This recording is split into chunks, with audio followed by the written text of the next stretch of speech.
So now we are starting solution of 2nd September morning shift paper physics 1. ठीक है, तो let us start with first question. First question says a particle of mass m with initial velocity u I cap. तो एक diagram बना लेते हैं. Particle of mass m with initial velocity u I cap collides perfectly elastic with mass 3m at rest. There is another mass 3m which is at rest. तो ये situation हो गई just before collision. And after collision कह रहा है it moves with velocity v j cap. तो after collision जो particle of mass m है इसका वेलोसिटी जो है वो वी जे कैप दिया हुआ है. तो ये जो 3m वाला मास है इसकी वेलोसिटी प्रोबेबली इस डायरेक्शन में होगी. अच्छा, इस डायरेक्शन में क्यों होगी, ये कैसे गैस किया?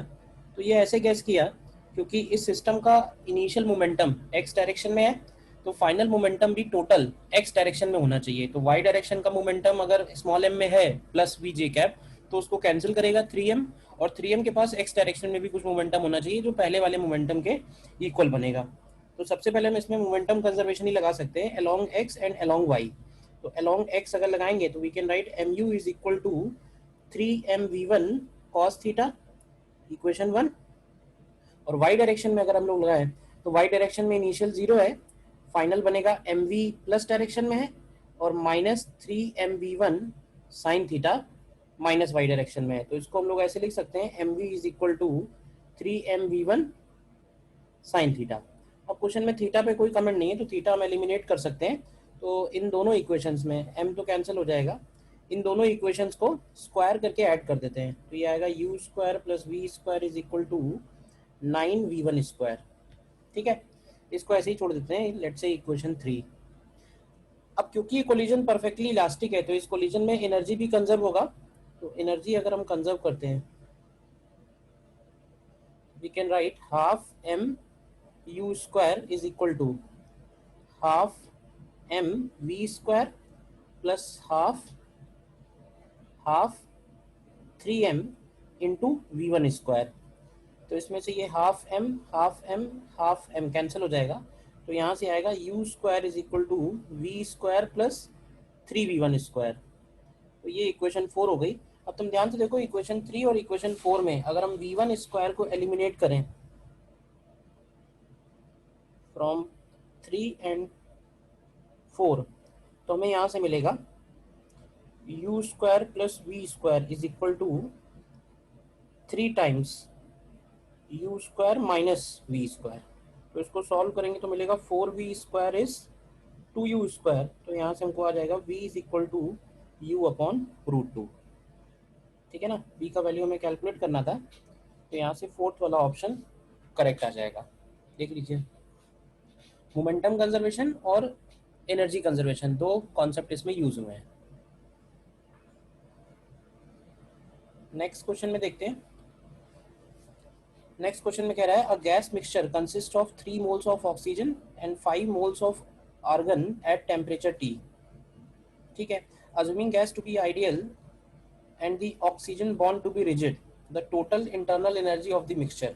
तो देखो ऑक्सीजन जो है वो डायटोमिक गैस है और आर्गन जो है वो मोनोटोमिक गैस है. तो डायटोमिक गैस के लिए जो इंटरनल एनर्जी का फॉर्मूला है, इंटरनल एनर्जी हम लिखेंगे internal energy of oxygen plus internal energy of argon. तो ऑक्सीजन क्योंकि डायटोमिक है तो इसका फॉर्मूला लगेगा 5/2 nRT. तो n की जगह 3 है nRT, और आर्गन मोनोटोमिक है तो मोनोटोमिक के लिए लगेगा 3/2 nRT. तो 3/2 n की जगह 5 और RT. तो ये ध्यान से चेक करोगे तो ये टोटल 15 टाइम्स RT हो जाएगा. तो सीधे सीधे 15 हमारे पास दिया हुआ है ऑप्शन में, तो फर्स्ट ऑप्शन करेक्ट हो जाएगा.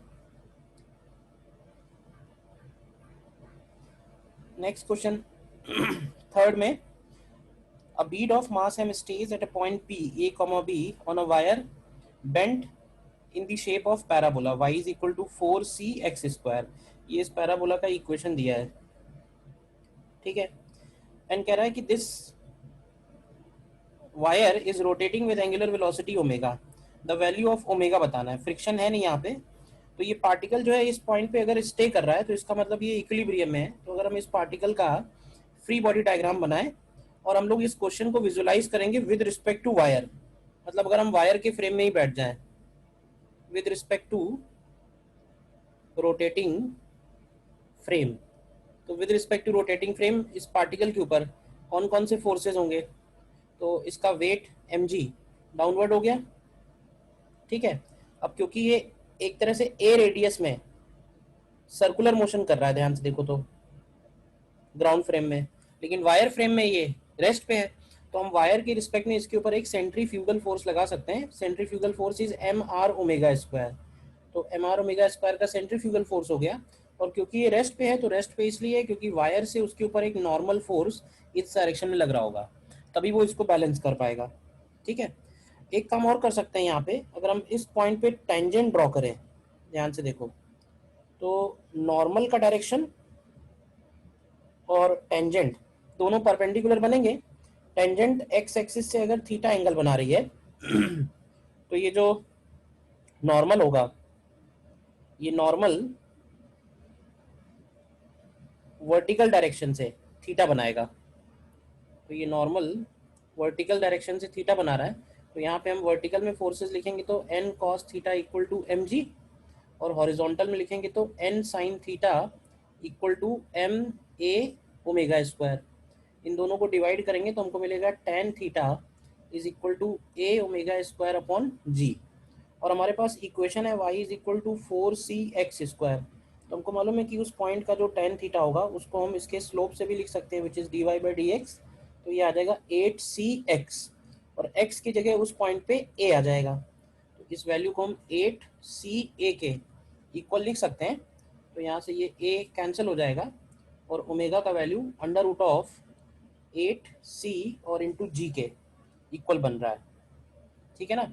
तो 8cg को हम लोग 2 अंडर रूट 2cg के फॉर्म में भी लिख सकते हैं। तो ये ऑप्शन हमारा सेकंड वाला करेक्ट आ जाएगा, देख लीजिए। With respect to rotating frame हमने इसको सॉल्व किया हुआ है जिसकी वजह से एक सेंट्रीफ्यूगल फोर्स इसमें अप्लाई किया है, एम ए ओमेगा स्क्वायर।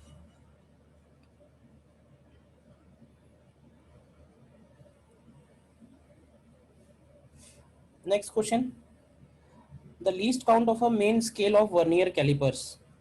तो मेन स्केल का लीस्ट काउंट 1 mm है, and 10 division of vernier coincides with 9 division of main scale. अब कह रहा है when the jaws are touching each other, 7th division of vernier coincides with the main scale division, and 0 of vernier lying to the right side of 0 of main scale. इसका मतलब ये हुआ कि पहले से उस इंस्ट्रूमेंट में कुछ जीरो एरर है, ठीक है। तो सबसे पहले तो इसका लीस्ट काउंट निकालते हैं। तो लीस्ट काउंट निकालने के लिए हमें चाहिए, given at 10 vernier scale division equal to 9 main scale division and 1 main scale division is 1 mm। तो यहाँ से 1 वर्नियर स्केल डिवीजन की वैल्यू आ जाएगी 0.9 mm, ठीक है। तो यहाँ से लीस्ट काउंट की वैल्यू बनेगी 1 MSD माइनस 1 VSD। तो 1 MSD हो गया 1 mm एंड 1 VSD हो गया 0.9 mm। तो ये वैल्यू निकल के आ जाएगी 0.1 mm। इसके बाद जीरो एरर निकालना है अगर हमको, तो ये जीरो एरर इस बार पॉजिटिव जीरो एरर है। पॉजिटिव जीरो एरर इसलिए क्योंकि वर्नियर का जो जीरो है वो मेन जीरो के राइट में है, तो मेन स्केल रीडिंग जीरो लिखेंगे, और 7th कोइंसाइड कर रहा है तो 7 इंटू लीस्ट काउंट हो जाएगा। तो एक तरह से जीरो एरर की वैल्यू हो गई प्लस 0.7 mm। आगे बढ़ते हैं, फिर कह रहा है कि when this vernier is used to measure length of a cylinder, the zero of vernier lies between 3.1 and 3.2। तो समझना ध्यान से, zero of vernier lies between 3.1 centimetre and 3.2 centimetre, and 4th vernier scale coincide with the main scale. तो इसका मतलब इस case में जो मेन स्केल रीडिंग बनेगी वो 3.1 बनेगी। तो रीडिंग अगर हम लोग लिखें तो रीडिंग की वैल्यू हो जाएगी, अब अगर mm में लिखेंगे तो 31 mm कर देते हैं, and plus 4 into least count, तो ये वैल्यू आएगी 31.4 mm। लेकिन ध्यान रखना कि ये रीडिंग जो है पॉजिटिव जीरो एरर की वजह से 0.7 ज़्यादा आई है। तो एक्चुअल लेंथ ऑफ सिलेंडर जब लिखेंगे तो उसमें हमें ये जीरो एरर सब्ट्रैक्ट करना होगा, पॉजिटिव होने की वजह से ये सब्ट्रैक्ट हो जाएगा। तो ये वैल्यू बचेगी 30.7 mm, और इसको अगर हम लोग सेंटीमीटर में लिखें तो 3.07 सेंटीमीटर आएगा निकल के। ठीक है ना, तो ये सेकंड वाला ऑप्शन करेक्ट है।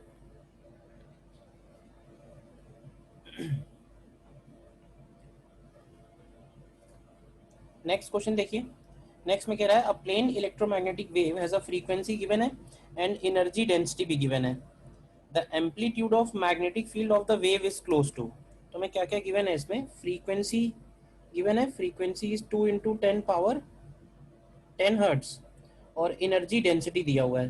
तो एनर्जी डेंसिटी की वैल्यू है 1.02 into 10⁻⁻8 joule per metre cube. ठीक है, amplitude of magnetic field of the wave is close to बताना है हमको। तो इसमें हम लोग एनर्जी डेंसिटी जो दी हुई है, एक्चुअली ये टोटल एनर्जी डेंसिटी है।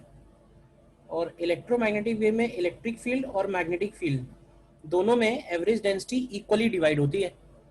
तो अगर हम इलेक्ट्रिक फील्ड के हिसाब से लिखें तो ये हो जाएगा half epsilon not E R M S square is equal to, ये जो भी एनर्जी डेंसिटी दी है डिवाइडेड बाई 2 करना होगा इसमें हमको, क्योंकि हाफ इलेक्ट्रिक फील्ड की है और हाफ मैग्नेटिक फील्ड की है।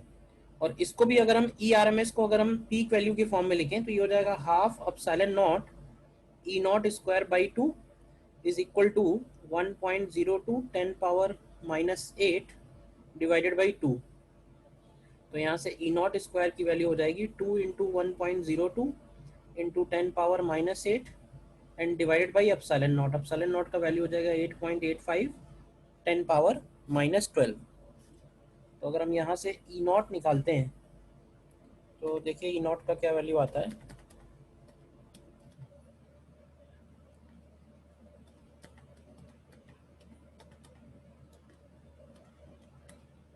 ई नॉट का वैल्यू यहाँ से अप्रोक्सीमेटली 48 न्यूटन पर कूलम के इक्वल आएगा। ठीक है, और अगर हमें मैग्नेटिक फील्ड चाहिए तो मैग्नेटिक फील्ड को हम लोग ई नॉट अपॉन सी कर सकते हैं, स्पीड ऑफ लाइट से डिवाइड कर देते हैं। तो स्पीड ऑफ लाइट से अगर डिवाइड करेंगे तो ये आएगा 1.6 इंटू 10⁻⁻7 टेस्ला।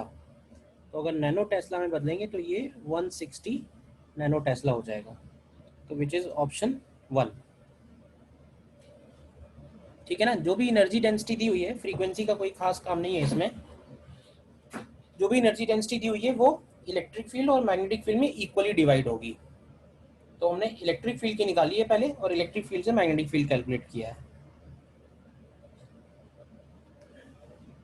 नेक्स्ट क्वेश्चन देखिए, train A and B are running on parallel tracks in opposite direction, जिनकी स्पीड्स दी हुई हैं दोनों ट्रेन की 36 एंड 72, ए एंड बी। अब कह रहा है person is walking in train A in the direction opposite to its motion. Person is walking in the direction opposite to its motion with a speed 1.8 kilometre per hour. तो हमें बताना है speed of this person as observe from train B, मतलब train B के respect में उस man का velocity निकालना है। तो ये जो ट्रेन ए का वेलोसिटी दिया हुआ है, ये दिया हुआ है ट्रेन के रिस्पेक्ट में। तो ऐसे समझें कि velocity of A with respect to velocity of person लिख देते हैं, velocity of person with respect to train A. तो ट्रेन ए के अंदर वो 1.8 से अपोजिट डायरेक्शन में जा रहा है। तो हम एक काम ये कर सकते हैं, इसको -1.8 कर देते हैं क्योंकि लेफ्ट साइड में मान लेते हैं। और जो ट्रेन ए है, वेलोसिटी ऑफ ट्रेन ए, तो वो दिया हुआ है 36 किलोमीटर पर आवर, तो उसको हम प्लस में लिख देते हैं। तो velocity of person with respect to ground अगर चाहिए तो वो हो जाएगा velocity of person with respect to train A plus velocity of train A with respect to ground. तो अगर इनको हम ऐड करेंगे तो इसमें 36 माइनस हो जाएगा 1.8, तो ये बचेगा 34.2 किलोमीटर पर आवर। तो ये ग्राउंड फ्रेम से उसकी वेलोसिटी आ गई। अब इसी तरह से वेलोसिटी ऑफ ट्रेन बी कितना दिया हुआ है, तो वेलोसिटी ऑफ ट्रेन बी जो है वो -72 किलोमीटर पर आवर है। तो हमें बताना है velocity of person with respect to train B. तो ट्रेन बी के रिस्पेक्ट में कन्वर्ट करने के लिए फिर से हम रिलेटिव मोशन का इक्वेशन लगाएंगे। तो velocity of person minus velocity of train B. तो वेलोसिटी ऑफ पर्सन दिया हुआ है 34.2 and minus of train B, तो माइनस करेंगे तो ये -72 है, ध्यान से देखो। तो इसमें ये +72 बन जाएगा। तो ये निकल के आएगा 106 29.2 किलोमीटर पर आवर। तो अगर हम इसको मीटर पर सेकेंड में कन्वर्ट करेंगे तो ये वैल्यू निकल के आएगी 29.5 मीटर पर सेकेंड। तो हमारा ये सेकेंड वाला ऑप्शन करेक्ट आएगा। सीधा सीधा रिलेटिव मोशन का एप्लीकेशन है, जिसमें एक इक्वेशन हमने पर्सन और ट्रेन ए के लिए लगाई है और एक बार पर्सन और ट्रेन बी के लिए लगाई है। साइन के साथ यूज होगी, वेक्टर फॉर्म में इक्वेशन है ये, ठीक है। नेक्स्ट देखिए, interference fringes are observed on a screen by illuminating two thin slits जिनके बीच में डिस्टेंस दिया है, लैम्डा दिया हुआ है, the distance between screen and slit भी दिया हुआ है। अब इसमें कह रहा है if a bright fringe is observed on the screen at a distance 1.27 from the central bright fringe, then the path difference between the waves which are reaching to this point is close to. तो देखो, इसमें देखा जाए तो हमारे पास direct expression होता है, but अगर मुझे निकाल के दिखाना हो तो इसको हम ऐसे बोल सकते हैं कि ये YDSC का फिगर हो गया और इसमें लेट से हमें किसी पर्टिकुलर पॉइंट के बारे में पता है और इस P पॉइंट पे ब्राइट फ्रिंज बन रहा है। तो ये S1 है, ये S2 है, इनके बीच का डिस्टेंस कैपिटल D लैम्डा, ये सारी बातें हमें मालूम है, और ये एंगल सपोज थीटा बनता है और ये डिस्टेंस हो गई y, ठीक है। तो जब हम डेल्टा एक्स लिखते हैं, path difference at point P, तो ये बनता है S2P माइनस S1P, जिसको हम लोग लिख सकते हैं D साइन थीटा। अब अगर थीटा बहुत स्मॉल है तो साइन थीटा को लिखते हैं टेन थीटा, और टेन थीटा की वैल्यू इस केस में लिख सकते हैं y अपॉन कैपिटल D। तो अगर हमें y पता है सीधे सीधे तो हम डेल्टा एक्स डायरेक्टली निकाल सकते हैं। तो स्मॉल d की वैल्यू रख देते हैं 10⁻³ y की वैल्यू है 1.27 10⁻³ और कैपिटल D की वैल्यू है 1 मीटर। तो ये यहाँ से सीधे सीधे 1.27 10⁻⁻6 आ रहा है, यानी इसको हम बोल सकते हैं 1.27 माइक्रोमीटर। तो सीधा सीधा ये थर्ड वाला करेक्ट आ जाएगा। स्क्रीन के ऊपर किसी भी पॉइंट पे पार्ट डिफरेंस हम इस फॉर्मूले से निकाल सकते हैं, ठीक है। नेक्स्ट क्वेश्चन में, in a reactor 2 kilograms of uranium 235 is fully used in 30 days, the energy released per fission दिया हुआ है 2 kg 30 डेज में 200 MeV हर एक से है। एवोगैड्रो नंबर गिवन है 1 इलेक्ट्रॉन वोल्ट दिया है, तो power output of reactor is close to. तो सबसे पहले ये निकालते हैं 2 किलोग्राम यूरेनियम 235 से कितना टोटल एनर्जी निकलेगा। तो ऐसे सबसे पहले निकालते हैं number of atoms of uranium 235 in 2 kilogram. तो 2 किलोग्राम का मतलब होगा 2000 ग्राम, और 2000 ग्राम को अगर हम मोल्स में कन्वर्ट करें तो 235 से डिवाइड करेंगे, और नंबर ऑफ एटम्स में कन्वर्ट करने के लिए इसमें एवोगैड्रो नंबर का मल्टीप्लाई करेंगे। तो ये नंबर ऑफ मोल्स हो गए। और इसके बाद अगर हमें टोटल एनर्जी रिलीज निकालना है, तो टोटल एनर्जी रिलीज का मतलब हो जाएगा total atoms, and total atoms में हम मल्टीप्लाई करेंगे हर एक एटम से कितना एनर्जी निकल रहा है, तो वो है 200 MeV। तो अगर हम ये वैल्यू कैलकुलेट करते हैं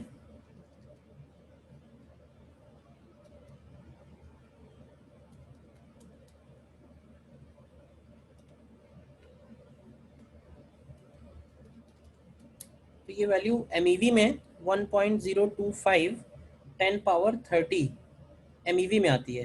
तो अगर हम इसको जूल में ले जाने चाहें तो इसमें हम 1.6 एक्सपोनेंशियल -13 का मल्टीप्लाई करेंगे, तो ये वैल्यू आएगी 1.64 इंटू 10⁻17 जूल। अब ये जो इतनी जूल एनर्जी है ये 30 डेज में यूज़ हो रही है, तो अगर हमें पर सेकेंड में कन्वर्ट करना है पावर के लिए तो हम इसमें 30 डेज से डिवाइड कर सकते हैं। डेज से डिवाइड करने का मतलब है कि उसको हमें सेकेंड्स में कन्वर्ट करना पड़ेगा। तो इसमें हम लोग डिवाइड करेंगे 30 इंटू 24 इंटू 3600, तो दिस डिवाइडेड बाई, तो ये वैल्यू निकल के आती है अप्रॉक्सीमेटली 6.3 10 to the power 10।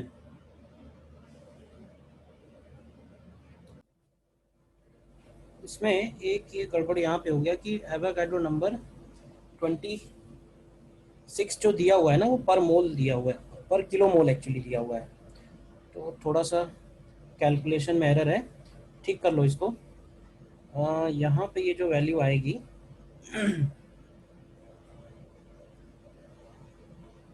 अगर हम इसको इलेक्ट्रॉन वोल्ट में निकालते हैं तो ये आएगी 1.025 इंटू 10 टू द पावर 27 आएगी ये। ठीक है, तो ये हो गई एक तरह से एमईवी में, और इसको कन्वर्ट करेंगे जूल में तो ये 1.64 into 10 to the power 14 joule बनेगी। ठीक है ना, तो इसमें जब हम डिवाइड करेंगे इस वैल्यू से तो ये 6.3 इंटू 10 टू द पावर 7 बनेगा, तो जिसको हम अप्रॉक्सीमेटली 63 मेगावाट बोल सकते हैं। तो हमारा आंसर जो है ये फर्स्ट वाले के एकदम क्लोज आएगा। ठीक है ना, वो पर किलो मोल दिया है तो पर मोल लिखेंगे तो 10 टू द पावर 23 मल्टीप्लाई करेंगे उसमें, तो खैर सभी को मालूम ही है एवोगाड्रो नंबर। नेक्स्ट देखिए, नेक्स्ट डायमेंशंस के ऊपर बेस्ड है। तो इसमें कह रहा है कि स्पीड, एरिया एंड फोर्स को अगर हम फंडामेंटल लेते हैं तो देखो स्पीड को अगर फंडामेंटल ले रहे हैं तो स्पीड का डायमेंशन पहले लिखते हैं। स्पीड का डायमेंशन होगा LT-1, और एरिया को फंडामेंटल ले रहे हैं तो एरिया को लिखते हैं L²। तो यहाँ से देखो L का वैल्यू निकल आएगा, तो L को लिख सकते हैं A पावर 1/2। ठीक है, अब इसके बाद अगर हम एक L का वैल्यू इस V वाले एक्सप्रेशन में डाल दें तो हमें T का वैल्यू मिल जाएगा। T को लिख सकते हैं L इंटू V पावर -1, तो ये हो जाएगा A power 1/2 and V power -1। तो L भी मिल गया है, T भी मिल गया है। और फोर्स को क्या लिखते हैं, फोर्स को हम लिखते हैं ML T-2। तो M को M रखते हैं, L की जगह A पावर 1/2 लिखते हैं, और T की पावर -2 है तो ये A power 1/2 V power -1 to the power -2 आएगा। तो ये बन जाएगा M, ध्यान से लिखना जरा केयरफुली। अब A पावर 1/2 और इधर हो जाएगा -1, तो A पावर -1/2 और V पावर 2 हो जाएगा। तो ये F की वैल्यू है, तो यहाँ से M निकालेंगे तो ये हो जाएगा F A power 1/2 and V power -2। तो ध्यान से जरा इसमें देखो, हमको L मिल गया, हमको T मिल गया, और हमको M मिल गया इन नए फंडामेंटल्स के टर्म्स में। तो हम यंग्स मॉडुलस का डायमेंशन निकालना चाह रहे हैं। तो यंग्स मॉडुलस का जो डायमेंशन है वो सीधे सीधे हम लोग लिख सकते हैं M, भाई यंग्स मॉडुलस ऑफ इलास्टिसिटी जो है स्ट्रेस अपॉन स्ट्रेन होगा, स्ट्रेस होता है फोर्स अपॉन एरिया। तो ये सब करने की ज़रूरत भी नहीं थी वैसे, बिकॉज इसका डायमेंशन जो है वो स्ट्रेस का डायमेंशन है। तो कोइंसिडेंटली इस क्वेश्चन में क्या हुआ कि हमें फोर्स अपॉन एरिया ही करना है, और फोर्स और एरिया दोनों ही फंडामेंटल दिए हुए हैं, तो आंसर तो ऐसे ही सीधे सीधे FA-1 आ जाएगा। ये सब करने की ज़रूरत ही नहीं थी। ठीक है ना, तो ऑप्शन दिख भी रहा है साफ साफ। कोई और डायमेंशन पूछा होता जिसको हम डायरेक्टली ना लिख पाते तो फिर हमें L, T और M निकालने की ज़रूरत पड़ती है। यहाँ तो ये डायरेक्टली आ रहा है। ठीक है, नेक्स्ट देखिए, कह रहा है consider 4 conducting materials copper, tungsten, mercury and aluminium. ठीक है, तो इस केस में copper, tungsten, mercury and aluminium, तो उनका हमको रेजिस्टिविटी दिया हुआ है। तो ये एक डेटा बेस्ड क्वेश्चन है जिसमें हमको सीधे सीधे पता होना चाहिए कि जो जिसके अंदर मेटालिक प्रॉपर्टीज ज़्यादा होंगी उसकी रेजिस्टिविटी उतनी ही कम आएगी। ठीक है ना, तो कॉपर इनमें सबसे अच्छा मेटल बनेगा, तो कॉपर की रेजिस्टिविटी जो आएगी वो सबसे कम बनेगी। ठीक है ना, कॉपर और टंगस्टन, टंगस्टन के बारे में ऐसा कुछ इन्फॉर्मेशन नहीं है, तो कॉपर सबसे कम बनेगा। ठीक है, एल्यूमिनियम की जो रेजिस्टिविटी है वो कॉपर से ज़्यादा होगी। ठीक है, और मरकरी उससे भी कम, लेस कंडक्टिंग है, तो मरकरी सबसे ज़्यादा रेजिस्टिविटी बनेगी। तो डेटा बेस्ड ही है, तो इसमें हम सेकंड वाला ऑप्शन टिक कर सकते हैं। ठीक है ना, अगर तुम्हें इसमें डेटा चाहिए तो हम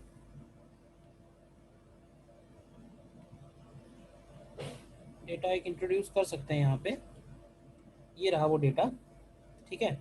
ये अलग अलग मेटल्स की रेजिस्टिविटी है, तो इसमें क्लियरली दिख रहा है कि जो सिल्वर है, सिल्वर का रेजिस्टिविटी सबसे कम है, तो सिल्वर सबसे मोस्ट कंडक्टिंग हो गया।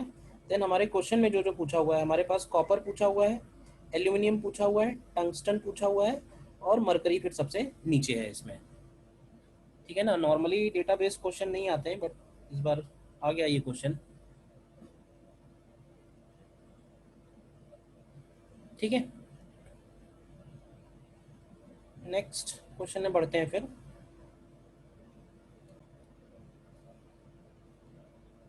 नेक्स्ट क्वेश्चन में कह रहा है cylindrical vessel is containing liquid and rotated about its axis so that liquid rises it's side.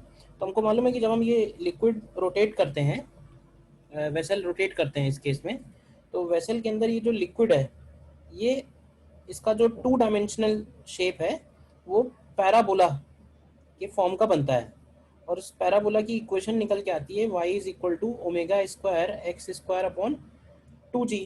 तो हमें इसी का हाइट पूछा हुआ है, तो हम एक काम कर सकते हैं, यहाँ पे ओरिजिन ले लेते हैं, और ये जो पॉइंट है, इस पॉइंट के कोऑर्डिनेट हो जाएंगे r, h।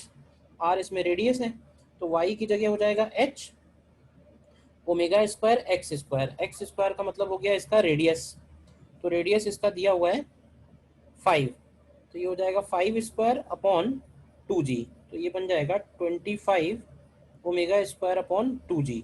अब हालांकि ये h सेंटीमीटर में तभी आएगा जब हम g की वैल्यू भी जो है वो सेंटीमीटर में लेंगे, बट क्योंकि आंसर सेंटीमीटर आंसर तो दिया नहीं है, तो हम इसमें वेरिएबल्स के फॉर्म में अगर छोड़ें तो ये थर्ड वाला ऑप्शन करेक्ट हो जाएगा, ठीक है ना।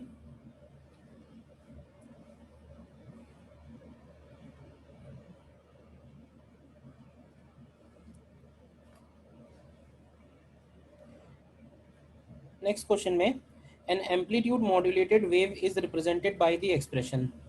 तो मैं इसमें एम्पलीट्यूड मॉड्यूलेटेड वेव का एक्सप्रेशन दिया हुआ है, और इसमें हमको minimum and maximum amplitude of amplitude modulated wave हमको बताना है, ठीक है ना, कि मिनिमम एम्पलीट्यूड कितना होगा और मैक्सिमम एम्पलीट्यूड कितना होगा। तो इसमें अगर इसमें फॉर्मूले से कंपेयर करें तो ये रहा इसका एक्सप्रेशन,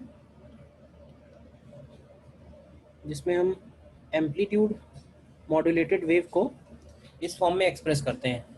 तो हमारे सामने ये जो 0.6 दिया हुआ है, ये एक तरह से AM अपॉन AC की वैल्यू है, और जो बाहर ये 5 लिखा हुआ है, तो AM अपॉन AC की वैल्यू हो गई यहाँ पे 0.6, और AC की वैल्यू यहाँ पे है 5 वोल्ट्स। तो यहाँ से हम लोग AM निकाल सकते हैं, AM की वैल्यू हो जाएगी 5 इंटू 0.6 यानी कि 3 वोल्ट्स। तो मैक्सिमम एम्पलीट्यूड जो बनेगा वो AM प्लस AC बनता है, तो AM प्लस AC हो जाएगा 8 वोल्ट, और मिनिमम एम्पलीट्यूड जो है वो AC माइनस AM बनेगा। कैरियर वेव का एम्पलीट्यूड ज़्यादा होता है, तो ये 5 माइनस 3 यानी ये 2 वोल्ट्स आएगा। तो अगर हम 2 वोल्ट और 8 वोल्ट के हिसाब से चलें तो इसमें कोई भी आंसर एग्जैक्ट मैच नहीं कर रहा है, जबकि NTA ने इसमें ऑप्शन 2 सही दिया हुआ है। हाँ, ये ज़रूर बोल सकते हैं कि ऑप्शन 2 जो है वो best out of the other 3 है, बट करेक्ट नहीं है। सो लेट अस होप कि इसमें वो कुछ करेक्शन करेंगे, ठीक है ना। It should be 2 volt and 8 volts, ठीक है। नेक्स्ट क्वेश्चन में कह रहा है magnetic materials used for making of permanent magnets and magnets in transformer have different properties. तो देखो ये भी एक तरह से इंफॉर्मेशन बेस्ड क्वेश्चन है। अब इसमें है क्या, देखो परमानेंट मैग्नेट अगर हमें बनाना है तो हम लोग ये चाहेंगे कि परमानेंट मैग्नेट के अंदर उसका रिटेंटिविटी एज वेल एज उसका कोएर्सिविटी दोनों ही उसका हाई होना चाहिए। कोएर्सिविटी हाई का मतलब ये है कि वो मैग्नेट परमानेंट मैग्नेट हम तभी बोल सकते हैं जब वो थोड़े बहुत मैग्नेटिक फील्ड अपोजिट डायरेक्शन में मैग्नेटिक फील्ड अप्लाई करने से उसका मैग्नेटिज्म लॉस नहीं हो, वो अपनी मैग्नेटिक प्रॉपर्टीज इंटैक्ट रखे। तो it is possible only if it has large coercivity and large retentivity is obviously, क्योंकि तभी वो एक परमानेंट मैग्नेट स्ट्रॉन्ग मैग्नेट की तरह काम करेगा। बट अगर हम ट्रांसफार्मर की बात करेंगे तो ट्रांसफार्मर के केस में क्या होगा कि जब हम ऑल्टरनेटिंग करंट यूज करते हैं तो वो जो मटेरियल होता है वो बार बार मैग्नेटाइज और डीमैग्नेटाइज होता है। तो अगर हमें ट्रांसफार्मर लॉसेस को रिड्यूस करना है तो हम लोग चाहेंगे कि वो जो हिस्टैरिसीस लूप बनता है उस हिस्टैरिसीस लूप का एरिया कम से कम हो, और उस हिस्टैरिसीस लूप का एरिया कम से कम तभी पॉसिबल है जब वो स्मॉल रिटेंटिविटी और स्मॉल कोएर्सिविटी वाला मटेरियल यूज हो। ठीक है ना। तो हम लोग ऐसे बोल सकते हैं कि परमानेंट मैग्नेट के लिए, फॉर परमानेंट मैग्नेट्स डायरेक्टली हम टिक कर सकते हैं, वैसे तो हो गया क्वेश्चन में, large retentivity, large retentivity and large coercivity. और for transformer core,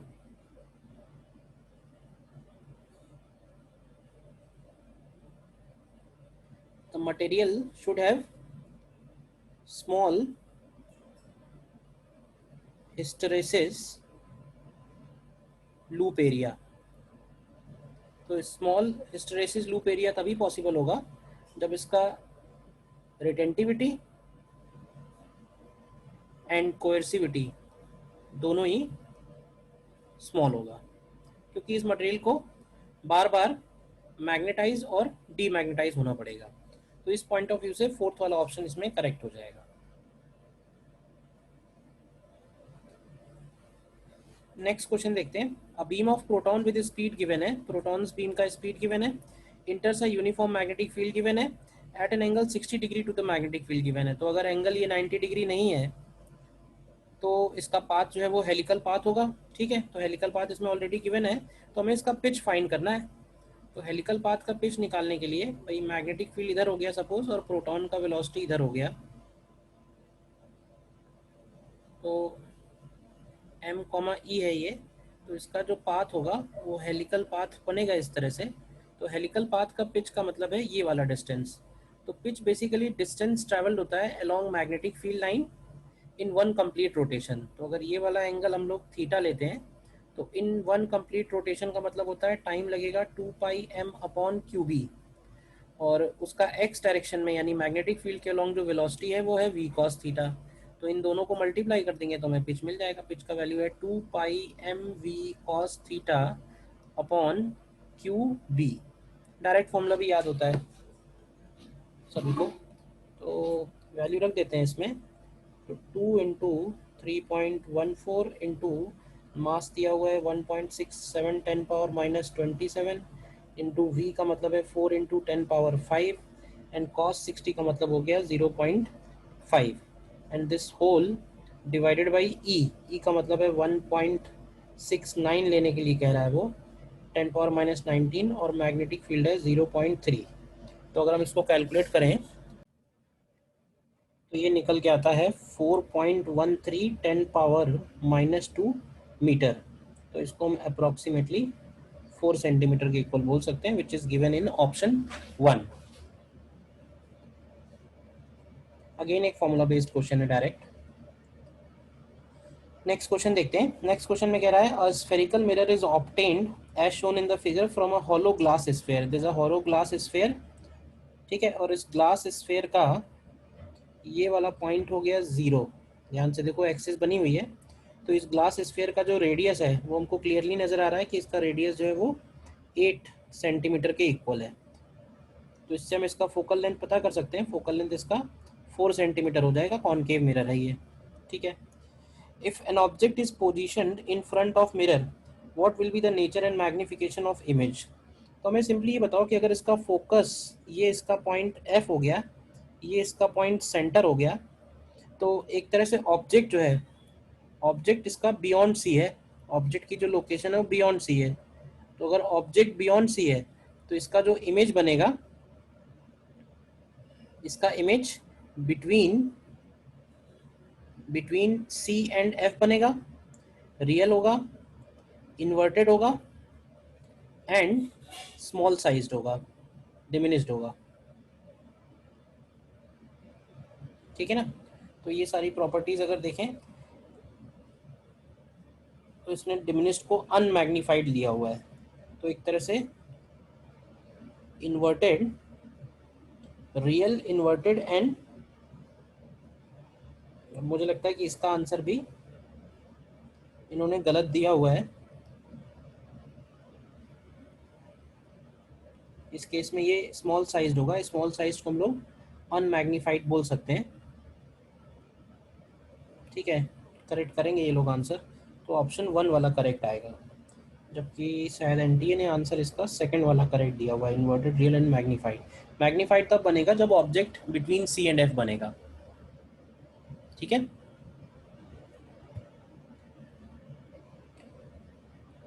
next question में आते हैं। Two identical strings x and z made of same material have tensions tx and tz। ठीक है, दो अलग अलग स्ट्रिंग्स हैं, दोनों में टेंशन अलग है, मटेरियल दोनों का सेम है। आइडेंटिकल स्ट्रिंग्स हैं का मतलब है कि उसका लेंथ जो है वो लेंथ और क्रॉस सेक्शन भी सेम होगा।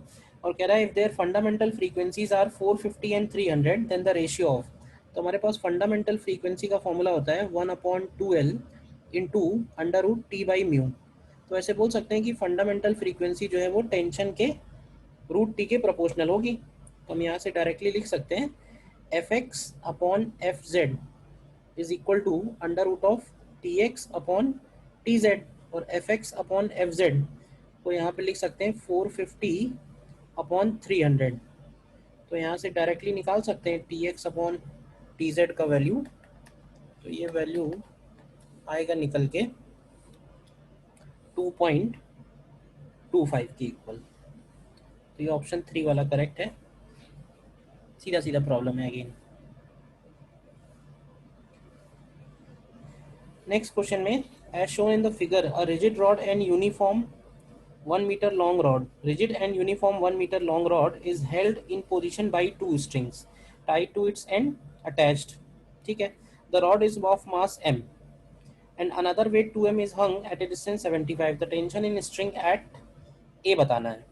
तो देखो, अगर हम इस रॉड का फ्री बॉडी डायग्राम बनाए तो इसके ऊपर कौन कौन से फोर्सेज होंगे, तो एक टेंशन ए पे होगा, एक टेंशन बी पे होगा, रॉड का वेट हो गया, और रॉड पे यहाँ पे लगने वाला 2mg हो गया। तो ध्यान से देखना, टी ए इधर है, टी बी इधर है, रॉड का वेट mg इधर है, और 75 पे 2mg है। तो देखो, क्योंकि ये इक्विलिब्रियम है और इक्विलिब्रियम में फोर्सेस भी बैलेंस होंगे और टॉर्क भी बैलेंस होंगे, तो हमें क्योंकि सिर्फ TA निकालना है, टेंशन इन स्ट्रिंग ए, तो हम ऐसे बोल सकते हैं बैलेंसिंग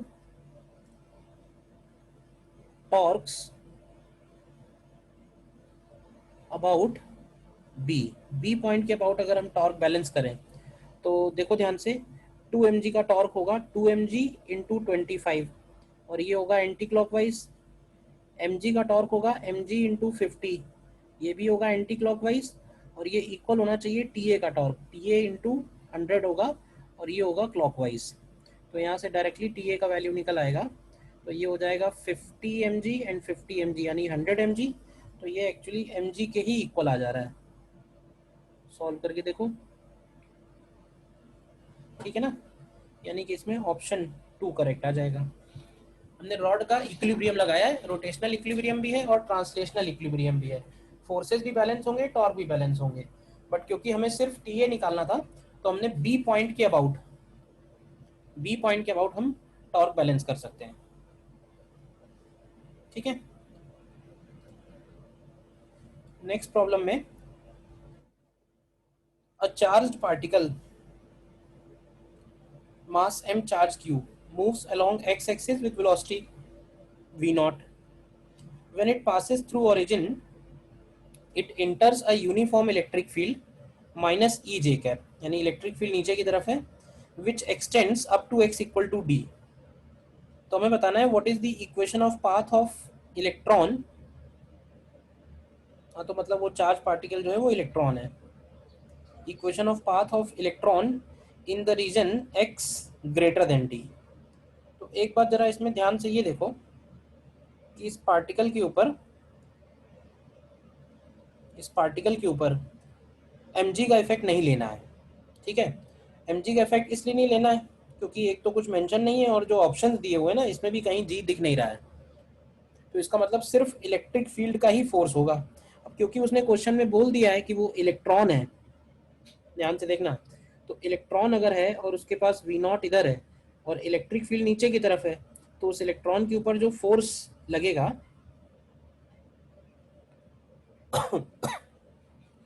उस इलेक्ट्रॉन के ऊपर जो फोर्स लगेगा वो फोर्स लगेगा उस पर अप साइड।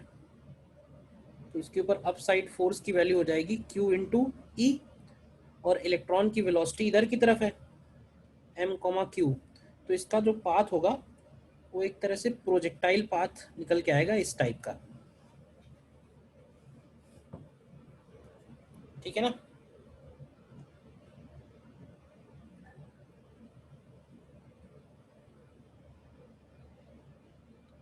तो है क्या कि पॉइंट डी तक समझना ध्यान से, x इक्वल टू डी तक, जब तक ये x इक्वल टू 0 से x इक्वल टू डी में जाएगा तब तक इसका जो पाथ है वो पैराबोला रहेगा विच इज़ एक्सटेंडिंग अपवर्ड, और उसके बाद इसका जो पाथ है वो स्ट्रेट लाइन हो जाएगा, क्योंकि उसके बाद कोई भी फोर्स इसके ऊपर एक्ट नहीं करेगा।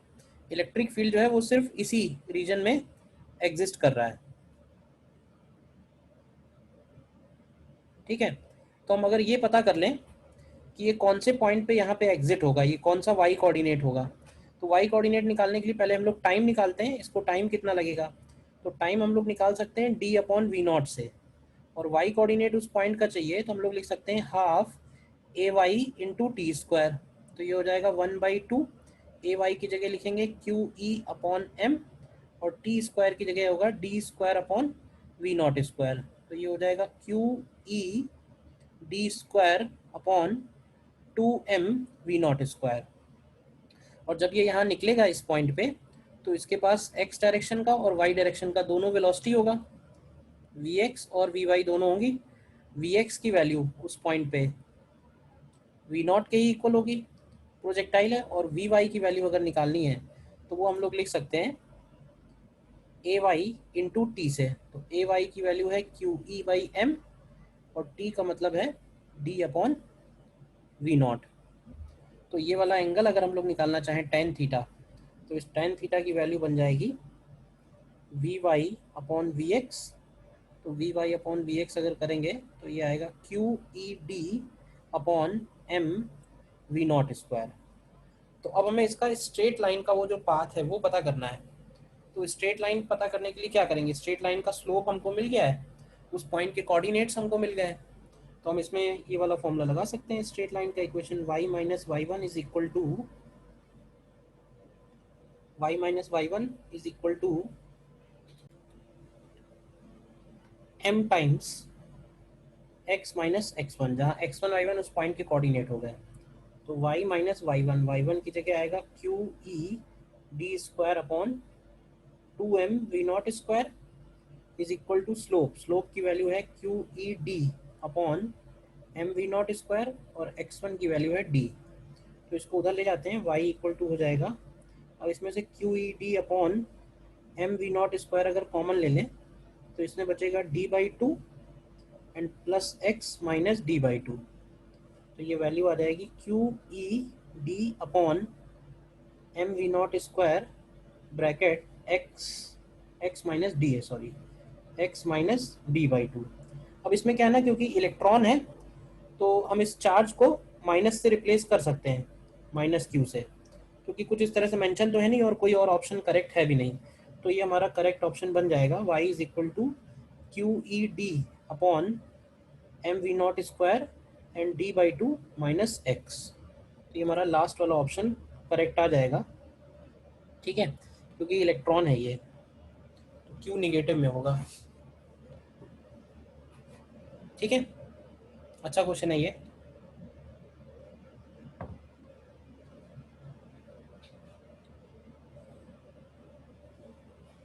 नेक्स्ट क्वेश्चन देखते हैं। नेक्स्ट में कह रहा है the mass density of a spherical galaxy varies as k upon r over a large distance small r from its center. In that region a small star is in circular orbit of radius r. Then the period of revolution depends on r as. अब ये भी एक अच्छा question हो गया। तो क्या है कि उस गैलेक्सी के अंदर एक स्टार है और वो सर्कुलर ऑर्बिट में घूम रहा है, तो उसका हमें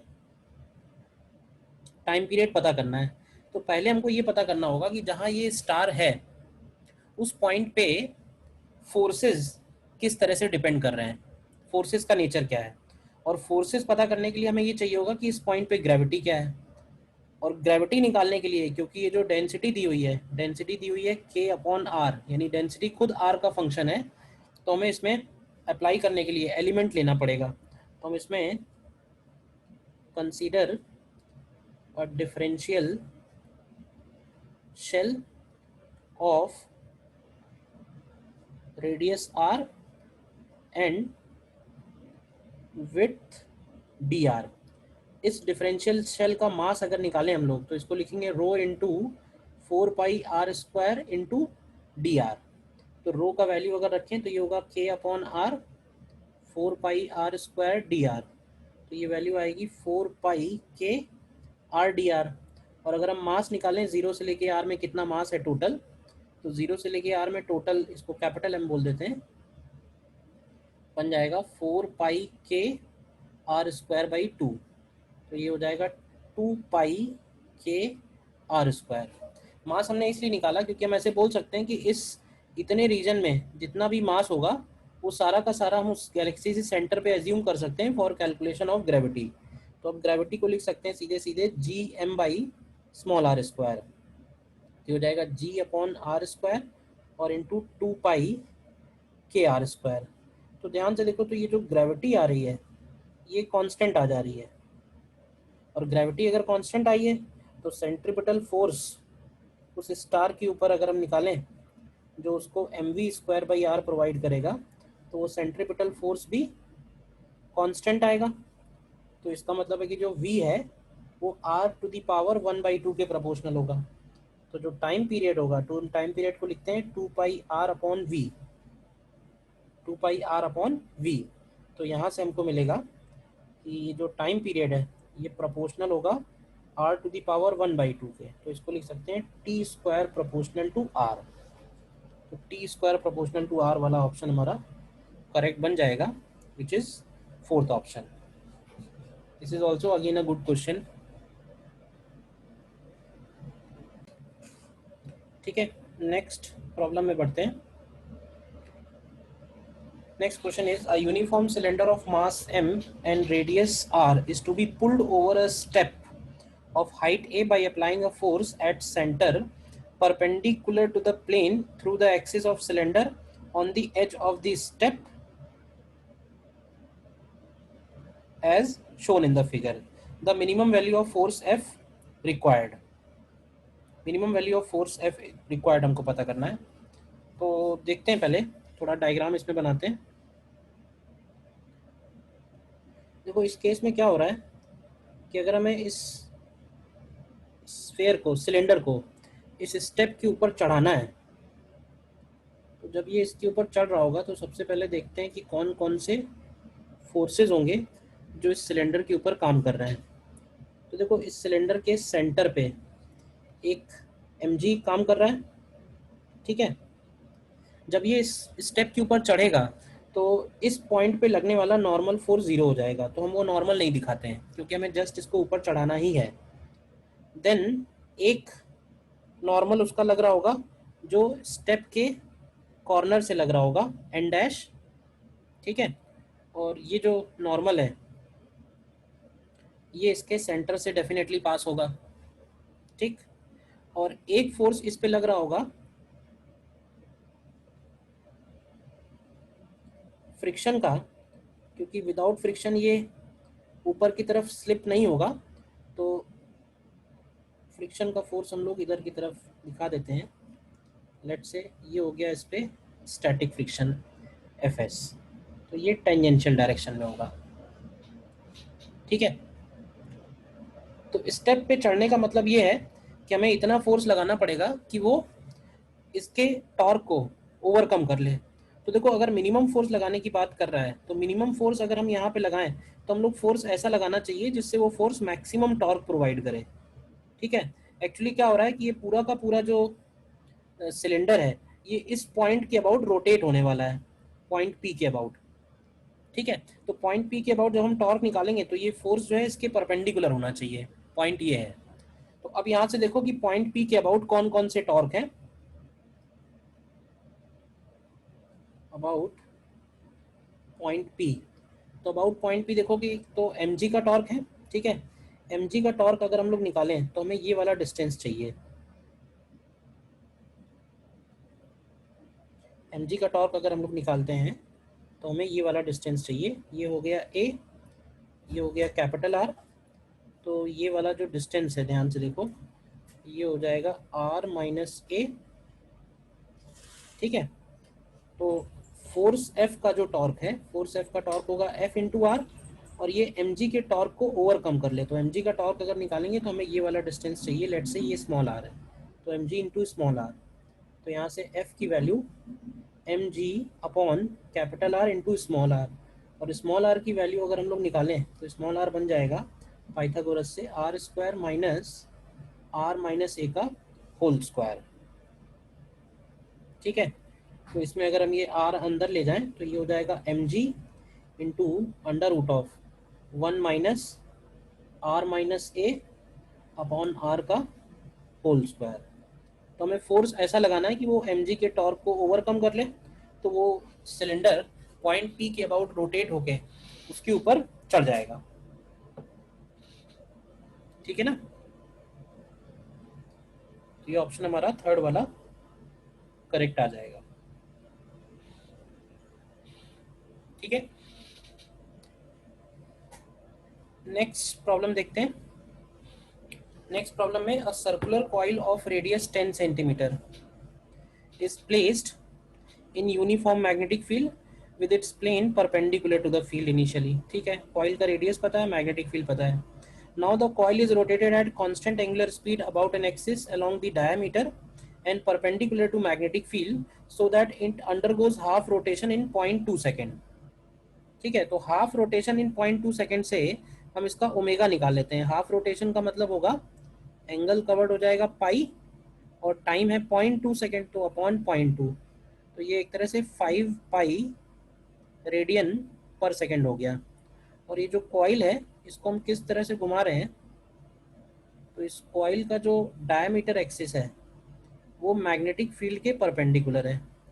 तो देखो अगर हम मान लें कि t इक्वल टू 0 पे कॉइल का जो एरिया है, एरिया वेक्टर है, वो मैग्नेटिक फील्ड के अलोंग है, तो कुछ देर के बाद जो कॉइल का एरिया होगा, मैग्नेटिक फील्ड सपोज इस डायरेक्शन में है, एरिया कॉइल का इधर की तरफ हो जाएगा। तो मैग्नेटिक फील्ड, एरिया वेक्टर और इनके बीच का जो एंगल है वो ओमेगा टी बनेगा।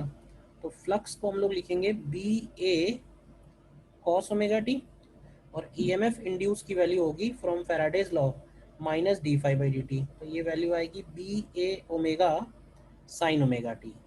तो मैक्सिमम वैल्यू ऑफ ईएमएफ का मतलब ये पीक वैल्यू है, तो ये पीक वैल्यू हमको निकालनी है। तो इसकी वैल्यू रख देते हैं, बी की जगह हो जाएगा 3 इंटू 10⁻⁵, एरिया की जगह होगा पाई आर स्क्वायर, आर मतलब 0.1 का स्क्वायर, और ओमेगा की जगह आएगा 5 पाई, तो ये हो गया 5 पाई। तो अगर हम ये वैल्यू कैलकुलेट करें, पाई स्क्वायर को हम ऑलमोस्ट 10 लिख सकते हैं,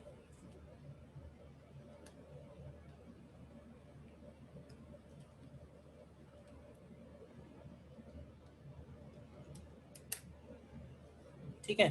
तो ये वैल्यू 1.5 इंटू 10⁻⁻5 वोल्ट आती है।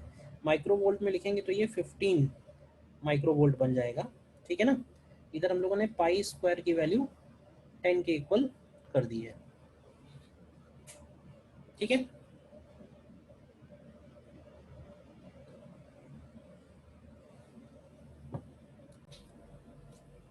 नेक्स्ट क्वेश्चन में, engine takes 5 moles of air, number of moles हो गए 5, टेम्परेचर हो गया 20, एंड प्रेशर हो गया 1 atm, and compresses it adiabatically to 1/10 of original volume. तो वॉल्यूम जो है वो 1/10 कर रहे हैं, एंड ड्यूरिंग दिस प्रोसेस हमको change in internal energy find करना है, ठीक है। तो देखो सबसे पहले तो एयर हो गया डायटोमिक गैस, तो डायटोमिक गैस के लिए गामा की जरूरत पड़ेगी, तो उसको हम लोग लिखेंगे 7/5। और इसके बाद हम लोग एडियाबैटिक प्रोसेस के लिए हमारे पास फॉर्मूला है TV power gamma minus one is equal to constant. ठीक है, तो हम यहाँ पे अप्लाई कर सकते हैं T1 V1 to the power gamma minus one is equal to T2 V2 to the power gamma minus one. T1 की जगह हो जाएगा 293 केल्विन में लेंगे, वॉल्यूम मान लेते हैं V0 है, एंड गामा माइनस वन का मतलब होगा 2/5। T2 हमें निकालना है टेम्परेचर, एंड वॉल्यूम जो है वो 1/10 हो गया है, यानी कि V0/10 टू दी पावर 2/5।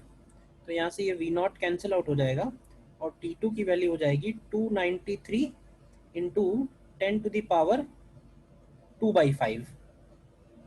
ठीक है, अब ये 2/5 निकालना ऑब्वियसली एग्जाम टाइम में पता नहीं कैसे दिया इन लोगों ने। लेट्स सी, चलो सॉल्व करते हैं। Change in internal energy, change in internal energy को हम लोग लिख सकते हैं N R delta T upon gamma minus one. ठीक है, तो एन की जगह हो गया 5, आर की वैल्यू अगर जूल में लिखेंगे तो 8.3, डेल्टा टी का मतलब है final temperature minus initial temperature. तो अगर हम इसको लिखें 293 कॉमन ले लें तो ये हो जाएगा 10 to the power 2/5 minus one and upon gamma minus one. तो गामा माइनस वन का मतलब हो जाएगा 2/5। तो अगर ये वैल्यू हम कैलकुलेट करें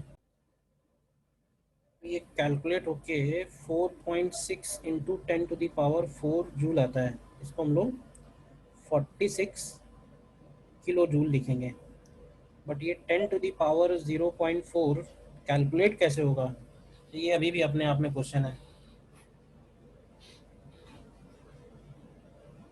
ठीक है, anyways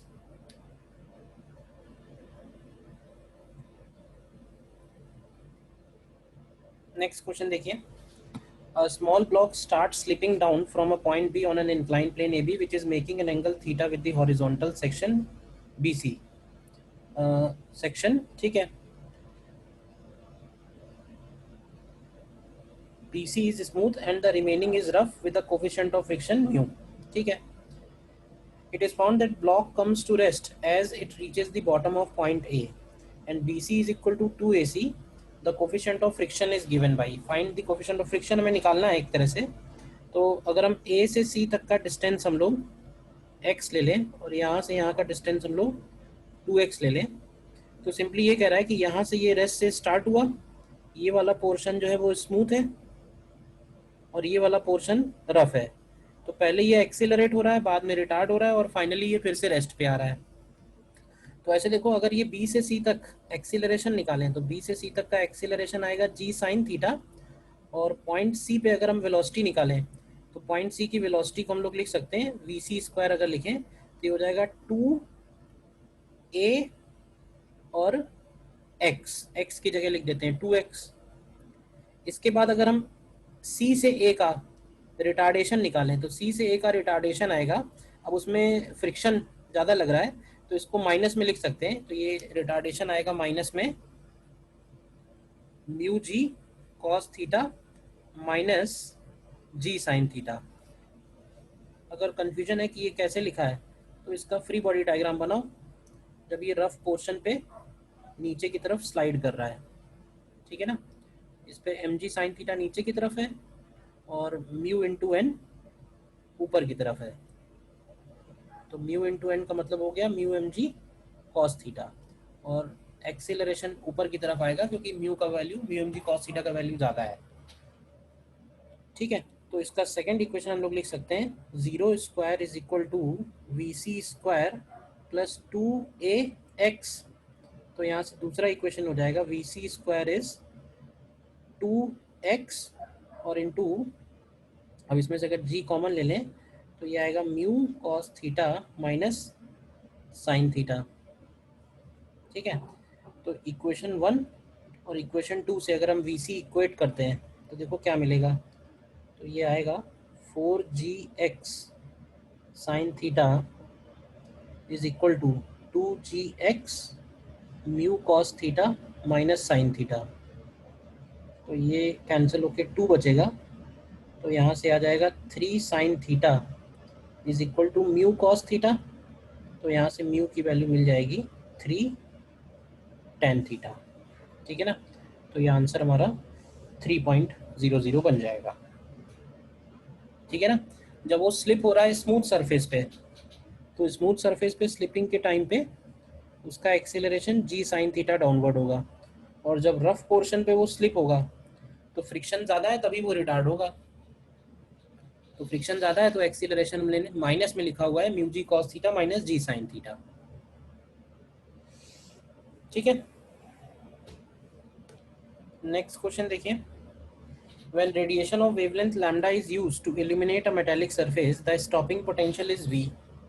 When the same surface is illuminated with a radiation of wavelength 3 lambda, the stopping potential is V by 4. तो हमें थ्रेशोल्ड वेवलेंथ निकालना है। तो इसमें हम फोटो इलेक्ट्रिक इक्वेशन दो बार यूज़ करेंगे। एक लिखेंगे H C by lambda is equal to phi plus E into V, और सेकेंड केस में लैम्डा की जगह 3 लैम्डा है, तो H C by 3 lambda is equal to phi, तो सेम ही रहेगा, और ये हो जाएगा ई वी बाई 4। और हमें इसमें थ्रेशोल्ड वेवलेंथ निकालना है, यानी कि फाई की वैल्यू अगर मिल जाए तो उससे हम थ्रेशोल्ड निकाल सकते हैं। तो फाई निकालने के लिए हम इस फाई को लेफ्ट हैंड साइड पे ला के डिवाइड कर सकते हैं। तो ये हो जाएगा H C by lambda minus phi upon H C by 3 lambda minus phi, और इधर डिवाइड करेंगे तो ये 4/1 आ जाएगा। तो यहाँ से ये बन जाएगा 4 HC/3 lambda minus 4 phi is equal to HC/लैम्डा माइनस फाई। तो यहाँ से आएगा 3 phi is equal to HC/3 lambda. तो यहाँ से फाई का वैल्यू आएगा HC/9 लैम्डा, और इसको हम लोग लिख सकते हैं HC/लैम्डा थ्रेशोल्ड। तो लैम्डा थ्रेशोल्ड का वैल्यू एक तरह से 9 टाइम्स लैम्डा आ गया। तो यहाँ पे हमको एन लैम्डा के फॉर्म में निकालना था, तो एन का वैल्यू 9 हो जाएगा सीधा सीधा। ठीक है। And last question, a 5 microfarad capacitor is charged fully by a 220 volt supply. तो 5 microfarad capacitor 220 supply. Now it is disconnected supply and connected in series to an uncharged capacitor. तो बताना है the energy change during the charge distribution बताना है। तो actually होगा क्या कि जब चार्ज कैपेसिटर को अनचार्ज कैपेसिटर के अक्रॉस लगाएंगे तो उसमें कुछ एनर्जी का लॉस होगा। ठीक है। तो इसको हम लोग ऐसे कर सकते हैं,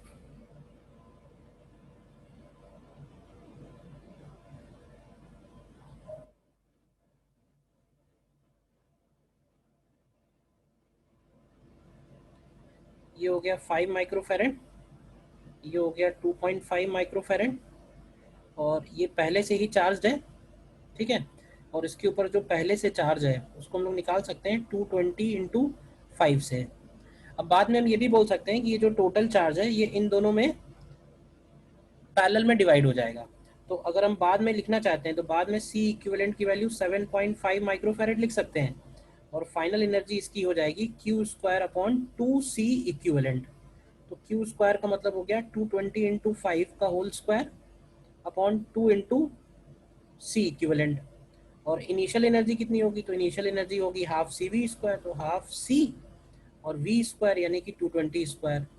तो चेंज इन एनर्जी का मतलब हुआ एक तरह से लॉस हो रहा है, तो हम लोग लॉस ही निकाल लेते हैं। लॉस की वैल्यू होगी you initial minus you final.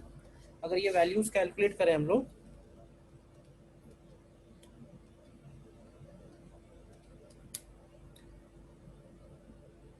तो यू इनिशियल की वैल्यू है 8.066 10⁴ माइनस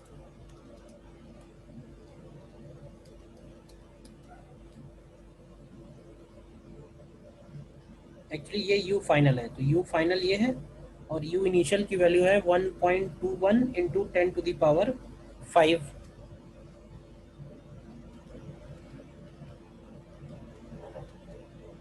तो अगर ये कैलकुलेट करते हैं हम लोग, तो ये वैल्यू कैलकुलेट होके आ रही है 4.034 इंटू 10⁴, तो ये माइक्रो जूल में आएगी। ठीक है ना। तो अगर हम इसको जूल में करेंगे तो ये वैल्यू हो जाएगी 4.034 इंटू 10⁻⁻² जूल। तो अगर हम इसको x अपॉन 100 जूल लिखें तो यहाँ से x का वैल्यू अप्रॉक्सीमेटली अगर इंटीजर में लिखना है तो 4 के इक्वल आ रहा है, ठीक है ना। जबकि आंसर जो दिया हुआ है वो 36 दिया हुआ है, तो प्रोबेबली इस क्वेश्चन के आंसर में भी चेंज आएगा।